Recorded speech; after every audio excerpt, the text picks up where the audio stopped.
I'm Carole Leathem, and you're listening to the Caretakers Journey podcast.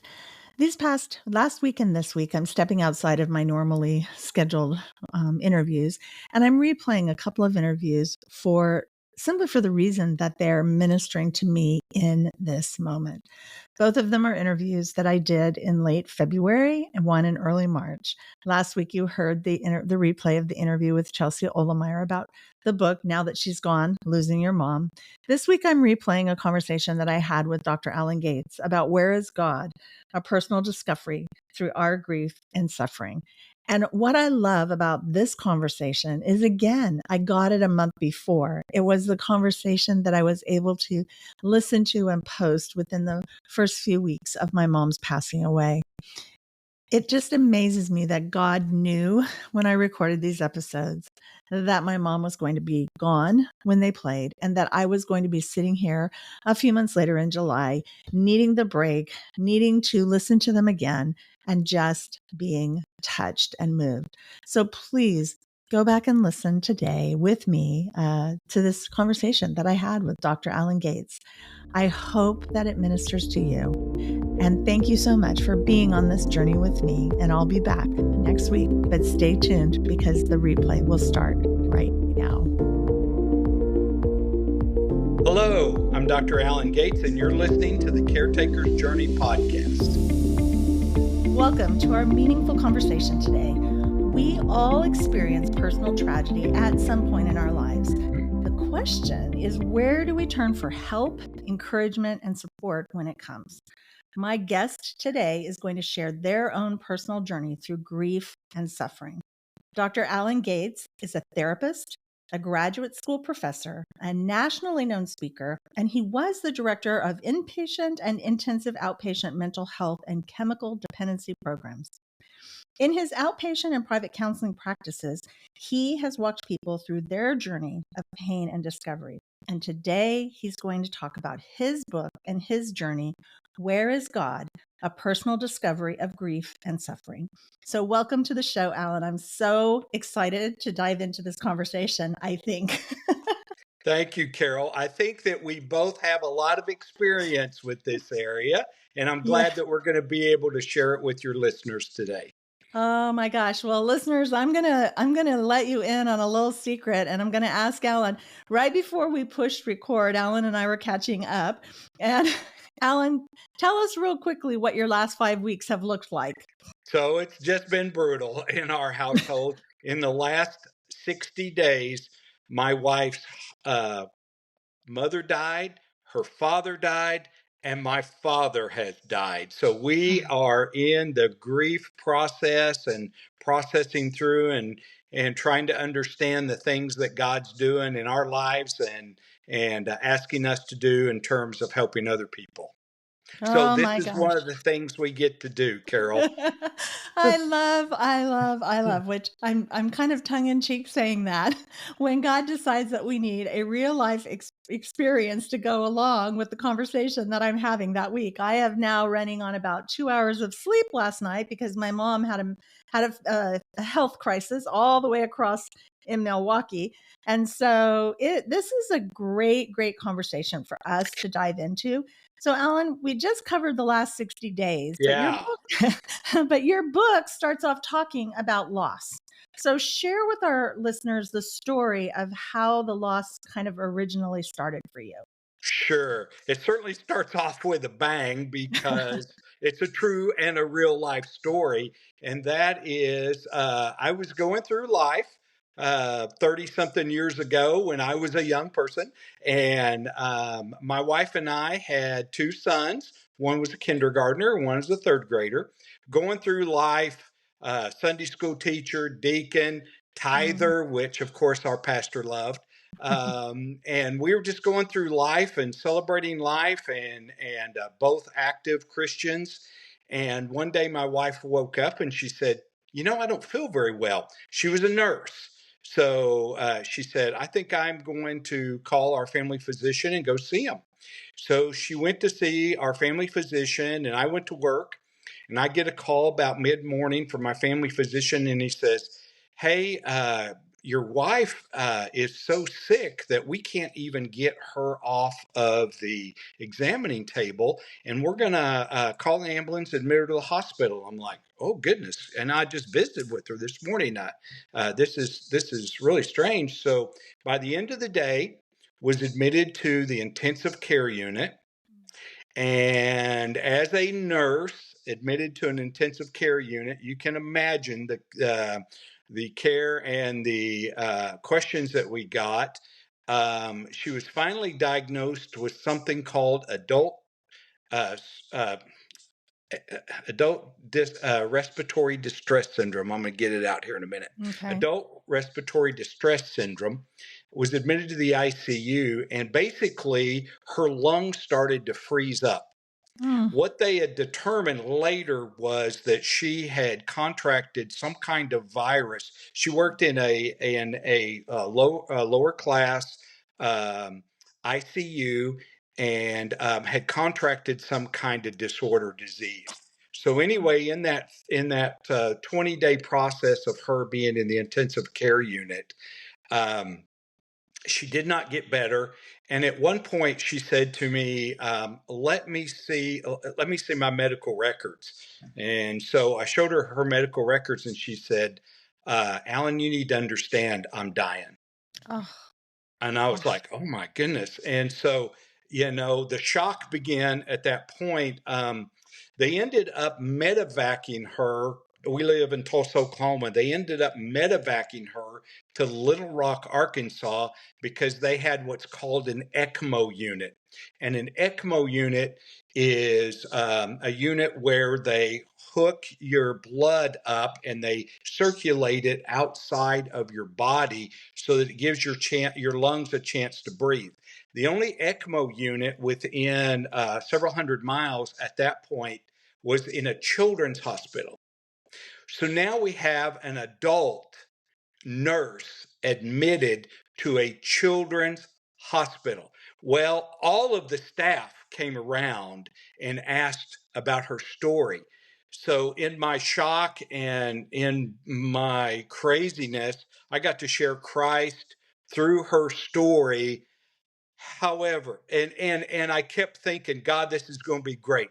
You're gonna, we got to share Christ with Mm. people, hundreds and hundreds and hundreds, literally, of staff people. We got to share Christ with. She was unconscious the whole time.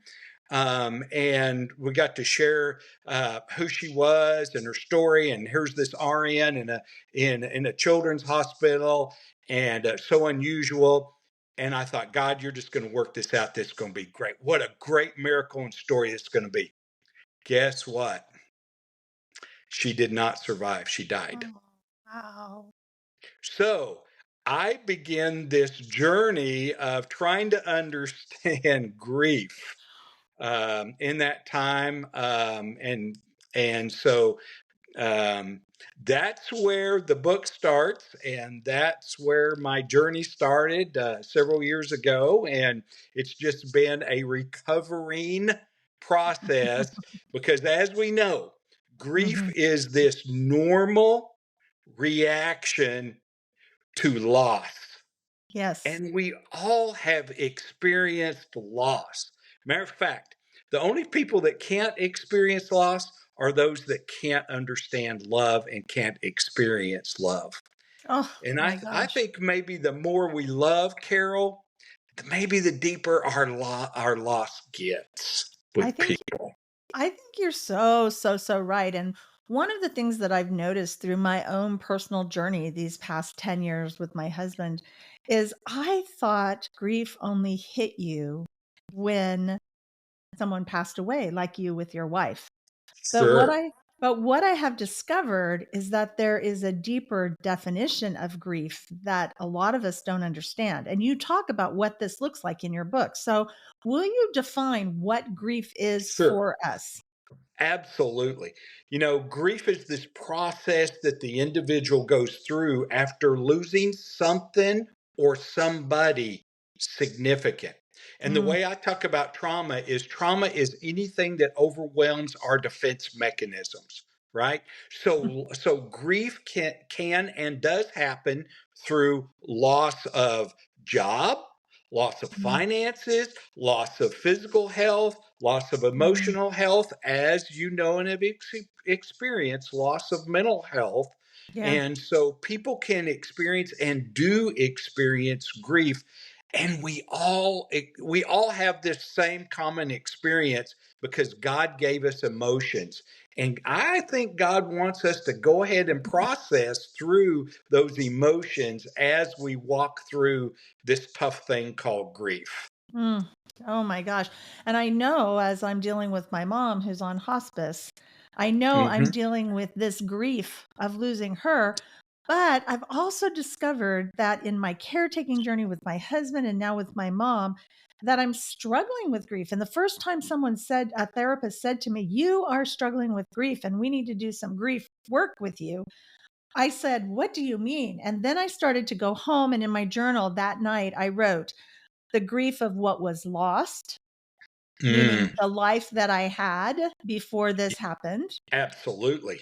and especially the grief of what will never be again.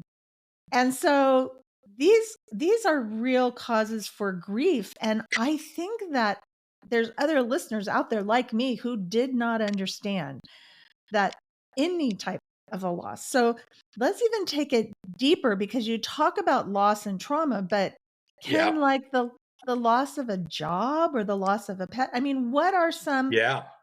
what are some really other causes of grief that we've run into? Sure. I think the big one is what you've alluded to.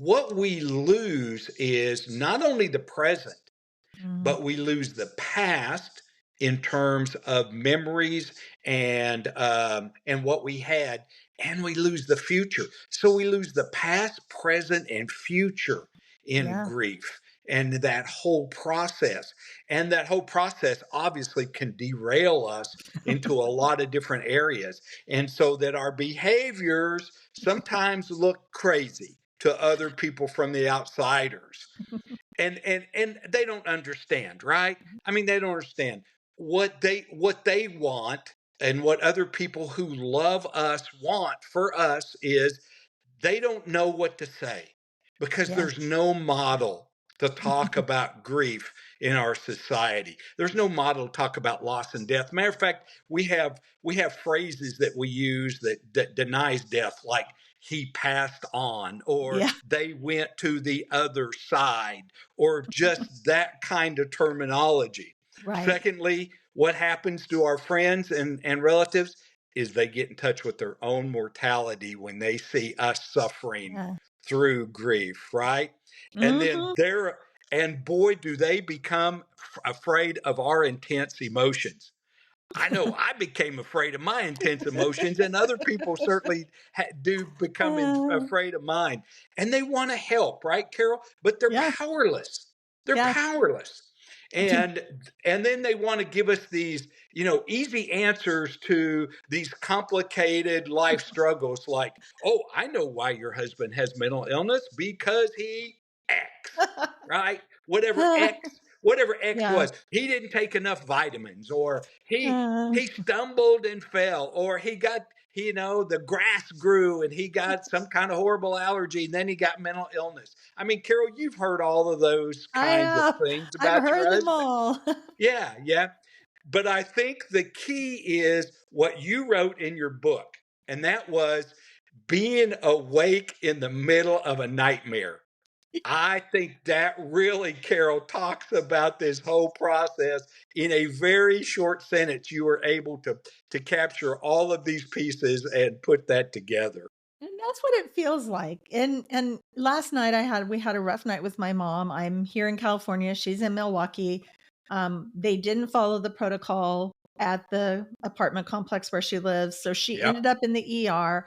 And then I couldn't get them to understand that she's on hospice and who's going to pay for this. And Yeah. there's so many different things. And I found myself just ramping, ramping, ramping.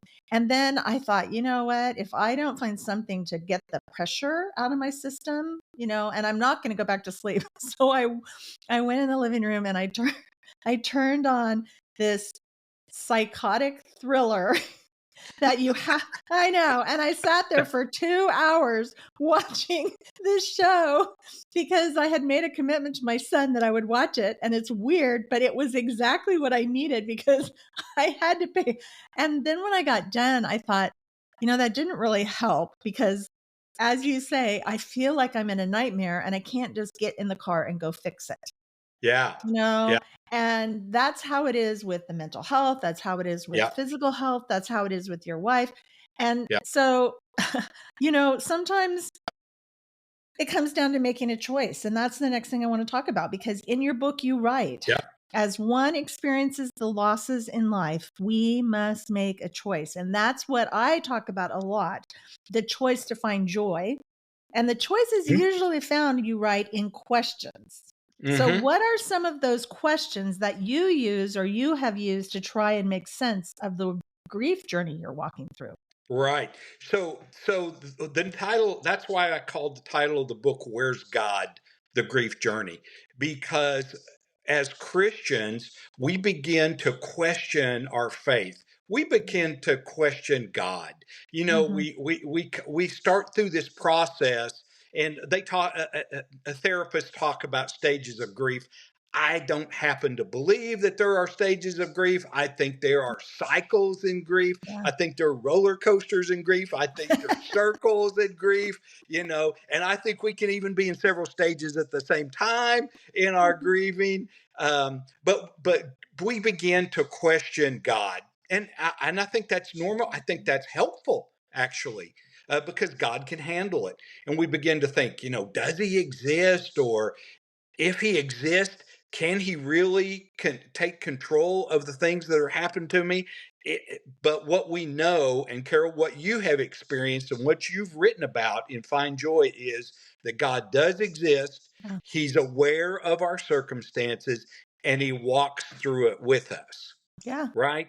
And so some of the questions then that people ask me as a therapist is, should I grieve in a certain way? Yeah. I wish there was. I wish there was A to B to C to D, but there's not. Depending on a person's age and their health and Mm-hmm. the trauma that they've experienced and their coping skills and their support system, and it's all involved in that kind of thing. And I'll say to people, that the way that you need to grieve in order for you to manage, not Mm-hmm. solve, but I use the word manage, in order for you to be able to manage yourself through the situation is what's important. Yeah. Another Yeah. thing that people ask me is, should I make decisions about moving out of my house, changing jobs, or developing a new love interest? And you'd be surprised how many people, because they have experienced maybe a good marriage or a good relationship, and their Mm-hmm. spouse dies, and then getting their emotions are raw, their emotions are out there, and they get involved in someone else. So I, as a therapist, I tell them what I call the two-person rule, and that is you got to find two rational people in your life, and you got to listen to them and do what they say. I love that. That's one of the reasons why I love talking to you. We did a 4-part series on the church and mental health in the very first few months of the podcast. And it was amazing because I learned so much. And as I'm walking through this grief, I'm thinking of all of the things, like people will say to me, well, your mom will be in a better place. And I'm like, well, yeah, we know she's going to heaven, but why is that a better place than being here with us? And That's exactly right. Yeah. Yeah. understand what they're trying to say. But, Right. and as my caretaking journey has continued, I'm now on 10 years with my husband's mental health and now physical health. The last Yeah. 24 months, the last 19 months, he's added some physical health issues to it. And I'm saying this again, kind of sarcastically, I love when people say, have you found your new normal yet? And I just want to go, there are days where I have to put my hands in my pocket, and because I'm Yeah. going to strangle somebody, because I'm like, new normal, what does this mean? And you have this chapter in your book that I love where you define normal. So how does one go about what you say in your book, redefining normal? Because That's right. I need help. That's right. We all have to go through that process, interesting enough, when we experience loss, and that is redefining, as you stated, redefining normal, because you're going to be in the recovering Mm, ing process, not the recovered ed mm, process. I tell people, don't worry about recovery, worry about the recovering process, mm, because when you're redefining normal, and you have to, you're going to, first thing you're going to do is you have to understand you are going to experience shock. You're going to do it, and God built our brains that way so that we could escape the horrible reality mm, of the moment, mm. right? So good. That horrible reality of the moment when we find out my spouse, got killed in a car wreck, or the diagnosis comes of cancer, or whatever those horrible moments are.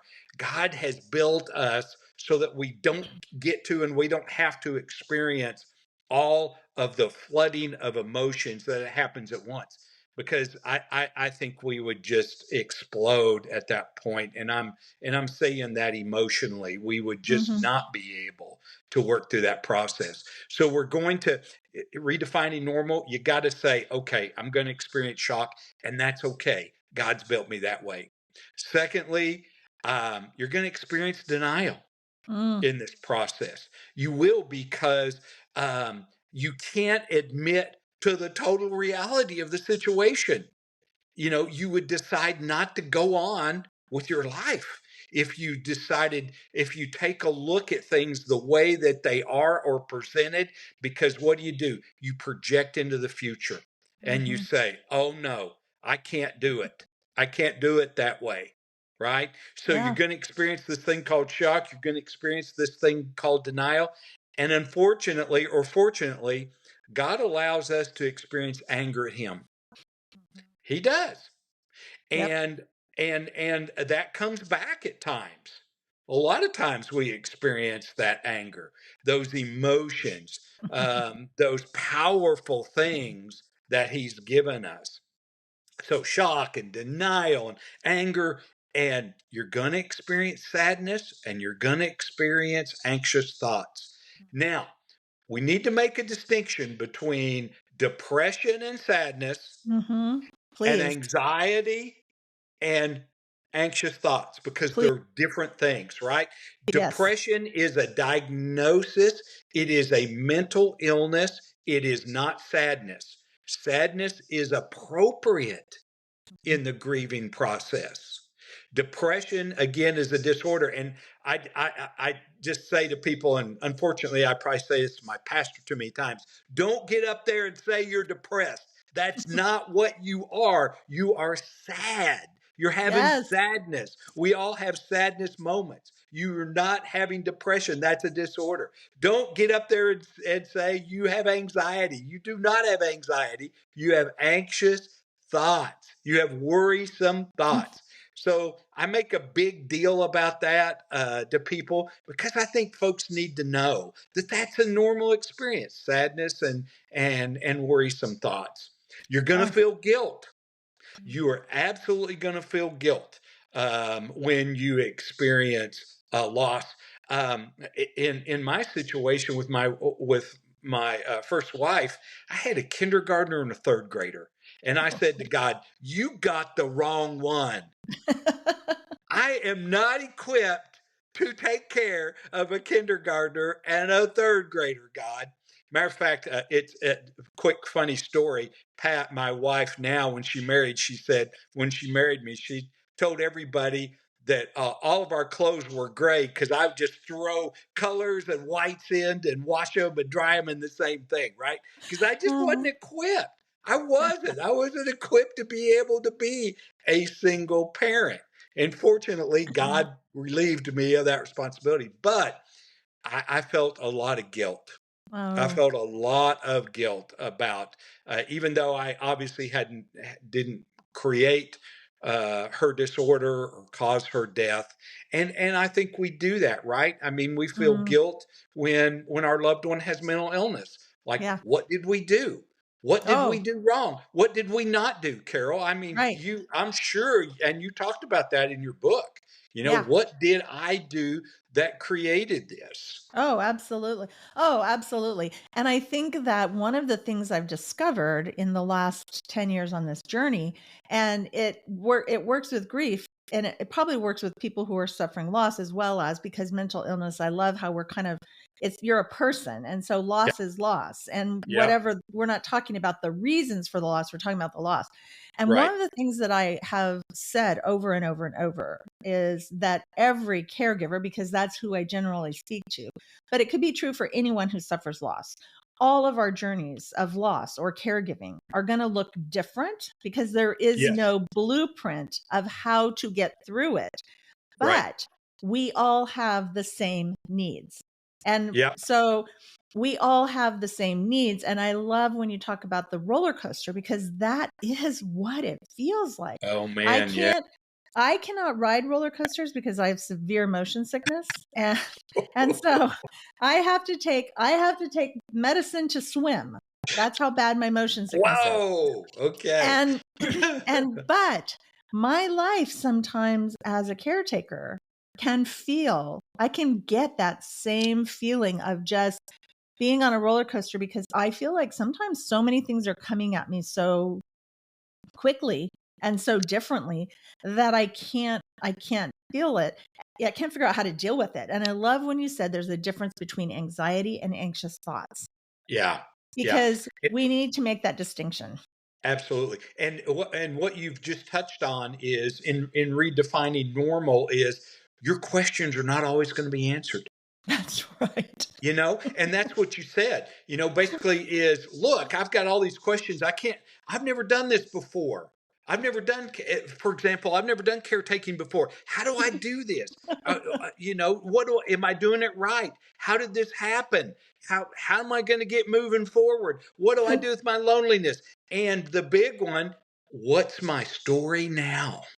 That's so Because true. you have lost your roles, Carol. Yeah. You had a specific role as a wife and a mom and a daughter and a grandmother, but you had a role as a pastor's wife, and all of I a did. sudden your role changed. You know, Mhm. all of a sudden, and then all these unimaginable changes Yeah. that you have gone through, and as a caretaker you're continuing to go through. Yeah, and so you're having to redefine what normal looks like for Yeah. you every day, and as we experience grief and loss, we are doing that every day. Mm, mm. So, yes, and I love that you say that. And it's true. It is so true. And there are caretakers, I think, that are listening to this right now I want you to just take a deep breath and think about what we're saying because your journey is going to look different than Alan's. Your journey is going to look different than mine, but we're all walking through the same emotions that we have to deal with when we're dealing with grief and loss and suffering. That's right. And so the solution is going to look a little bit different, but all of the emotions and all of the needs that we have are the same. And so what would you what would you say, what are some truths that you would want to share with someone who is grieving? Let's talk That's about that good. because I think Yeah. that's a good place for us to start kind of winding down. What are some Yeah. truths that you can share with someone who's grieving? Yeah, let me think out loud and give you 8 or 10 different Okay. truths, and we can kind of process them. Number one, I would say that your personal journey of grief will take longer than others think it should. Oh, yes.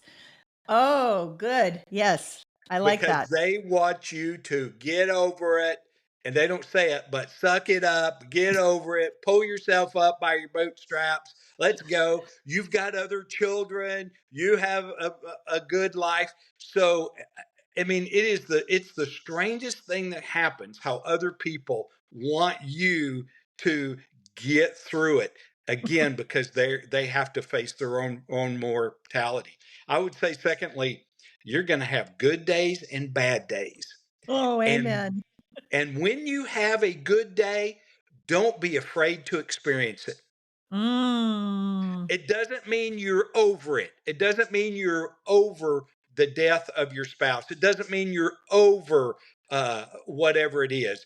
When you have a good day, experience it, consider it a gift from God for that day, consider it a blessing, and go, because the bad days are coming on that roller coaster and on that cycle. Oh, 2 good ones. Okay, keep going. You're hitting you're batting 100 here. Okay. I think we have to realize another truth is that your relationships that you have are not going to be the same. For example, my wife and I had two couples that were really, really, really close friends. And then when she died, they were not able to connect with me, and they certainly weren't able to connect with me and my new wife. And Mm. it grieved. Not only did I lose my wife, I lost my best two friends in the process. They Oh. just could not do it. They couldn't do a new relationship with us.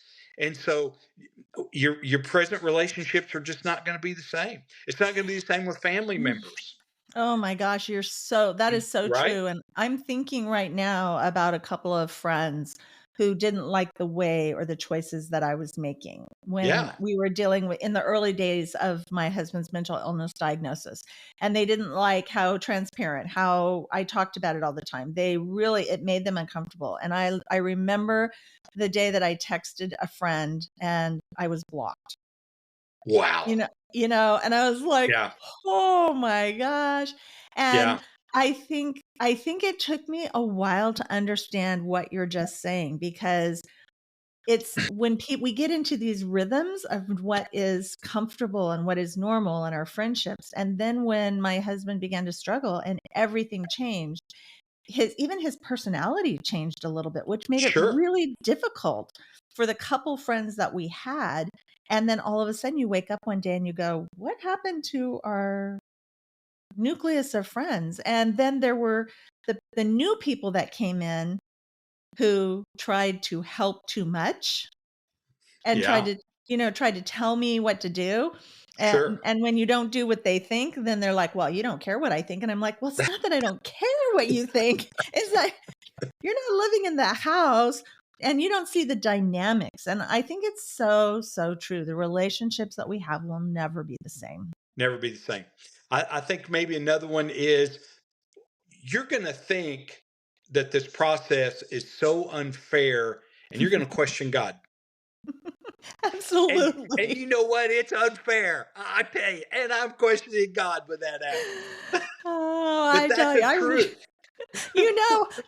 I write about that in my book. I am a big one, and I have Yep. since I started the relationship with God, I am a very verbal person when it comes to my relationship with God, and I tell him exactly how I feel with Yep. clenched fist raised in the air, and then I have to take a deep breath and I have to realize that this is a choice that I'm going to make, and Yep. I got to calm down. Yep. And I got to put myself in the corner for a few minutes and Yep. put myself Yep. in a timeout. But yeah, Yep. it's true. We are going to ultimately, at some point, you are going to blame God. Yeah, you are. Maybe another one is what you're pointing out in terms of friendships is, guess what? Life's going to go on for your friend and families, and they're not going to understand your suffering. They are not going to Mm, understand it. yes. And they have no idea. They can't relate to it, and they're scared of your suffering. Again, they're afraid of your intense emotions, because you're just going to break down in the very strangest of places. I remember after she died, I went a couple of days later. I went to the grocery store, and I thought, how in the world can these people be shopping for groceries? How in the world can they possibly do that when I'm suffering? And I would just Oh, break down and cry, and people are like, "What is the world?" Do we need to call 911? No, I'm just in pain. Yeah. So oh, that's the truth. Just accept the fact you're going to break yeah. down the strangest of places. It might be a parking lot before you get yourself together. It might be the grocery store. It might be at Mhm. church, Yeah. and people don't know what to say to you at church. They don't know what to say. I'm sorry for your loss. Well, guess what? My whole life is upended. What do you mean you're sorry for my loss? My I whole love, life has changed. Everything is dramatically different, you yeah, know? And yeah. and I think maybe the last truth that I would share today is you're not always going to have words to describe your thoughts, feelings, or behaviors. Oh, yes. That is so true. That is so true. And there are times where I'm like, why did I do that? And Yeah, exactly. then I go, oh, I know why. I know exactly why. And I have been blessed with a couple, a pastor and a pastor's wife in Knoxville, Tennessee, who have just taken me in and have kind of become my oasis of respite care. That is And wonderful. she is an amazing friend, and I try to go there. In fact, I'm getting ready to go there next week for a week or 2 or 3. I don't know. I haven't exactly decided how long I'm going to be gone, but we need to understand that there's just, and there, I love that I can just sit on their couch and Yeah, they give me what I call the ministry of presence. yeah, that's No exactly right. words, no words, but they will take me to Dollywood and feed me cinnamon bread or, barbecue or whatever I need. They're really good about that. But I And love the fact that I don't have to have words and they don't feel like they have to have words. And I think and those are the people that's that get us good. through. That's right. And I tell people there's three things you need to do for folks that are grieving. One is suit up, be there for them. Get Yes. your suit on and be there for them, and the ministry of presence. And secondly, not only suit up but show up, be there emotionally Oh, for us. And yes. third, shut up. Just sit there.